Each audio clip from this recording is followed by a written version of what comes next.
আসসালামু আলাইকুম। আজকে একটি গুরুত্বপূর্ণ বিষয় নিয়ে আলোচনা করব। বিশেষ করে এই আলোচনাটি ছেলেদেরকেই উদ্দেশ্য করে।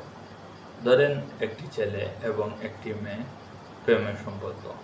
এখন তারা দীর্ঘদিন থেকে যখন একে অপরের সাথে প্রেম, একটা সময় তারা সিদ্ধান্ত গ্রহণ করলো যে তারা একে অন্যকে বিয়ে করবে।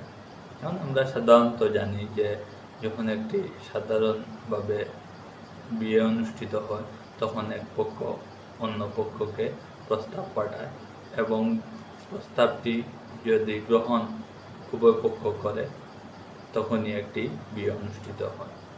এখন ধরেন ছেলেটি মেয়েটির পরিবারে প্রস্তাব পাঠালো, বা ধরেন ছেলেটি তাদের এই সম্পর্কের বিষয়ে তার পরিবারের কাছে জানালো এবং মেয়েটি তার পরিবারের কাছে জানালো।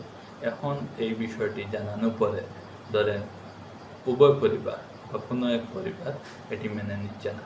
এখন না মেনে নেওয়ার কারণে দেখা গেল ধরেন ছেলে এবং মেয়ে তারা সিদ্ধান্ত গ্রহণ করে ফেললো যে তারা একে অপরের সাথে পালিয়ে যাবে তাদের পরিবারকে বা তাদের অভিভাবককে না জানিয়ে। এখন ধরেন তারা যে সিদ্ধান্তটি গ্রহণ করেছে যে একে অপরের সাথে পালিয়ে যাবে, এখন তারা যদি সেটি বাস্তবায়ন করে ফেলে, ধরেন তারা পালিয়ে গেল কোনো একটি জায়গায় তাদের পরিবারকে তাদের অভিভাবকদেরকে না জানিয়ে।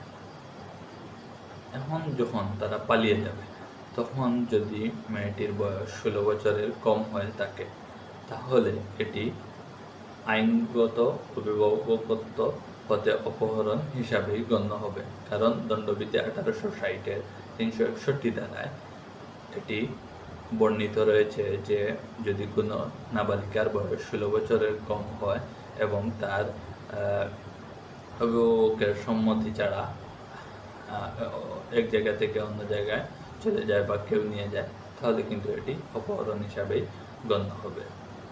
এখন যদি ধরেন মেয়েটি প্রাপ্তবয়স্ক হয়ে থাকে এবং যদি সম্মতিক্রমেই পালিয়ে যায় এবং পরবর্তীতে তার পরিবার বা তার অভিভাবক যদি মামলা করে এবং সে যদি আদালতে গিয়ে পরবর্তীতে জবানবন্দি দিয়ে দেয় যে তাকে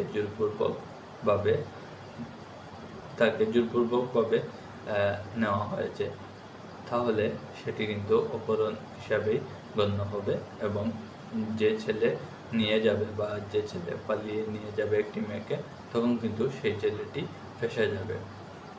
এখন ধরেন যদি 16 বছরের কোনো কম নাবালিকাকে নিয়ে পালিয়ে যায় তাহলে তো সেটি অটোমেটিক্যালি অপহরণ হিসাবেই গণ্য হবে।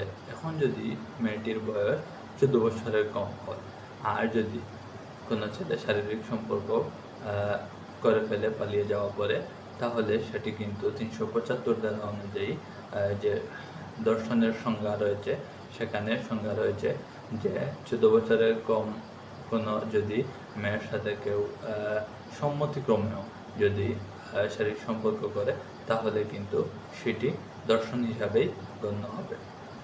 অর্থাৎ এ ধরনের কাজ থেকে আমি ছেলেদেরকে আহ্বান করব যে বিরত থাকার কারণে। এখন অপহরণের যে 361 দ্বারা যে অপহরণের কথা বললাম সেটির শাস্তি নির্ণয় করা আছে দণ্ডবিধির 363 দ্বারা। শাস্তি হচ্ছে সর্বোচ্চ 7 বছরের জেল এবং জরিমানা। ধন্যবাদ। আসসালামু আলাইকুম।